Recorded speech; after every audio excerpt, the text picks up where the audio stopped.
17 सितंबर को प्रधानमंत्री नरेंद्र मोदी का जन्मदिन था और 17 सितंबर से लेकर के 2 अक्टूबर तक भारतीय जनता पार्टी इसे सेवा पखवाड़ा के रूप में मना रही है। प्रधानमंत्री नरेंद्र मोदी के व्यक्तित्व, उनके कार्यकाल, उनके कार्यशैली और उनकी जो देश के प्रति समर्पण है, इन सब विषयों पर आज हम बात करेंगे विकास भारद्वाज से, जो उत्तर पश्चिमी जिला में प्रवक्ता हैं। विकास जी, सबसे पहले तो बहुत बहुत स्वागत है। सबसे पहले जो पिछले कई सालों से आप लोगों ने प्रधानमंत्री नरेंद्र मोदी के जन्मदिन को इतने बड़े स्तर पर मनाना शुरू किया है, एक मैसेज भी देने की कोशिश की आप लोगों ने, इस बार के सेवा पखवाड़ा में क्या क्या है जो आप लोग अभी लोगों के बीच में कर रहे हैं? देखिए, सबसे पहले तो मैं दिल्ली मेल के सभी दर्शकों को और आपको और सभी देशवासियों को अपने प्रधान सेवक आदरणीय नरेंद्र मोदी जी के जन्मदिवस की बहुत बहुत बधाई, शुभकामनाएं देना चाहता हूं आपके इस चैनल के माध्यम से। सेवा पखवाड़े में हम जैसे हर वर्ष करते आए हैं, इस वर्ष भी हमने कहीं पर सफाई अभियान किया है, कहीं पर टीकाकरण अभियान किया है, कहीं पर फल वितरण का अभियान किया है, हॉस्पिटल्स में जाके हम फल वितरण कर रहे हैं, रक्तदान शिविर जगह जगह पे युवा मोर्चा की तरफ से लगाए जा रहे हैं। तो हर वर्ष की तरह इस वर्ष भी लगातार हम वही सेवा के आदरणीय प्रधानमंत्री जी का आह्वान है कि मेरे जन्मदिवस को अगर आप सही रूप से मनाना चाहते हैं तो उसमें मेरे नाम की होर्डिंग पोस्टर, मेरे नाम पे केक ना काट के आप किसी ज़रूरतमंद की सेवा कीजिए। मेरे लिए वो सच्ची सेवा वही होगी, मेरे जन्मदिन पर सच्चा कार्य वही होगा। पार्टी के अध्यक्ष के नाते अमित शाह और जेपी नड्डा जैसे लोग भी जो हैं उतना ही भागीदार हैं पार्टी को बड़ा करने में भी और देश के को आगे बढ़ाने में भी, लेकिन उन लोगों के जन्मदिन पर इतना व्यापक स्तर पर नहीं देखा जाता है, ऐसा क्यों?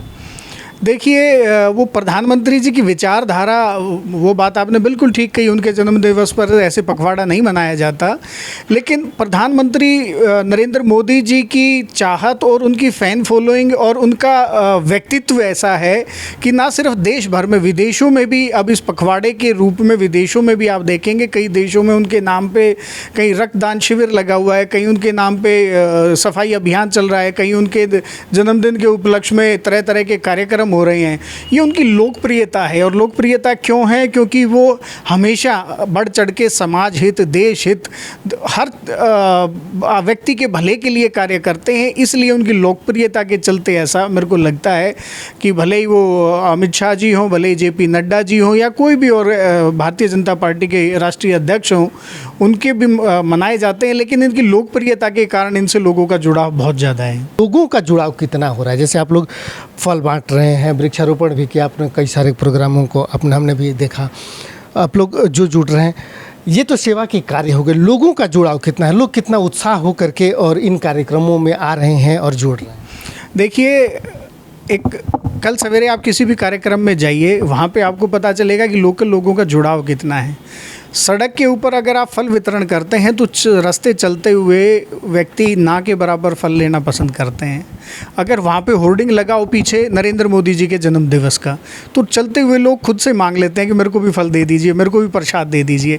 वो फल नहीं मान रहे उसको, वो प्रसाद के तौर पे उसको मान रहे हैं और प्रसाद नरेंद्र मोदी जी के जन्मदिवस का प्रसाद स्वरूप समझ के और खुद से बढ़ के लेके जाते हैं। 50-50 दर्जन, 100-100 दर्जन केले आते हैं और 10 मिनट में, 15 मिनट में पता भी नहीं चलता बढ़ जाते हैं। तो वो कार्यकर्ता तो अपने घर पे लेके नहीं जा रहा, एक एक व्यक्ति, स्थानीय व्यक्ति आता है और नरेंद्र मोदी जी के जन्मदिवस को हर्षोल्लास के साथ मना सके, वो खुद से चल के आके लेके जाता है।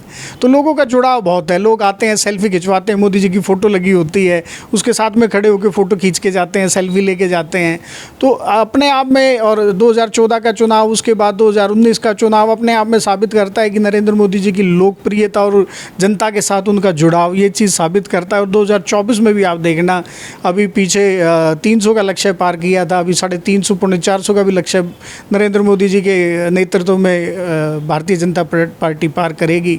तो लोकप्रियता तो दिन ब दिन और बढ़ती ही जा रही है। लोकप्रियता की तो कोई बात करना नरेंद्र मोदी जी की खासकर एक, मेरे को लगता है, विचित्र सा सवाल होगा। अटल बिहारी वाजपेयी की कार्यशैली, उनकी लोगों के प्रति लगाव और समाज के हर वर्ग के प्रति उनका जुड़ाव और नरेंद्र मोदी के इन सब विषयों में और सबके बीच में जुड़ाव में कुछ फ़र्क पाते हैं क्या आप लोग? देखिए, जिस समय पे अटल जी के शासन की बात कहें तो पूर्ण बहुमत की हमारी सरकार नहीं थी।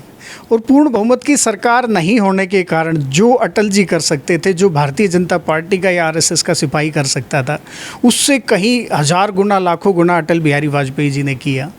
आज हमारी भारतीय जनता पार्टी की पूर्ण बहुमत की सरकार है और पूर्ण बहुमत की सरकार होने के कारण ही सिर्फ ये संभव हो पाया कि धारा 370 हट पाई, राम मंदिर का भव्य निर्माण हो पाया, काशी विश्वनाथ का निर्माण हो पाया।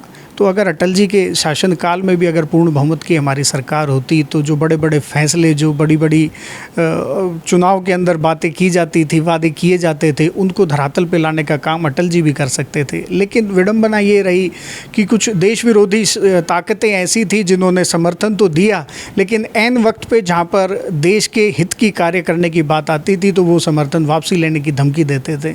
तो आज नरेंद्र मोदी जी के नेतृत्व में पूर्ण बहुमत की सरकार है और नरेंद्र मोदी जी देश के और दुनिया में एक भारतीय परंपरा का और एक भारत का डंका पूरे विश्व में बजा रहे हैं।